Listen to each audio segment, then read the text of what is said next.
Hello everyone, I hope you are doing well. Today we'll talk about how to fix or how to solve the problem of Aloha app. We go to settings.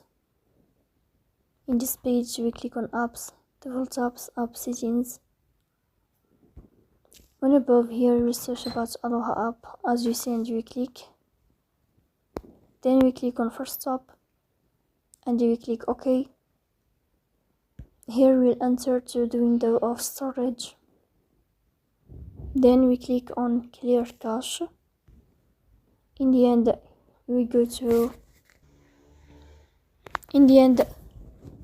to Play Store. We'll search about Aloha private browser VPN. Here you will uninstall your app and you will install it again. So that's all. Don't forget to support us by like and subscribe. See you next time and thank you for your watching and your attention.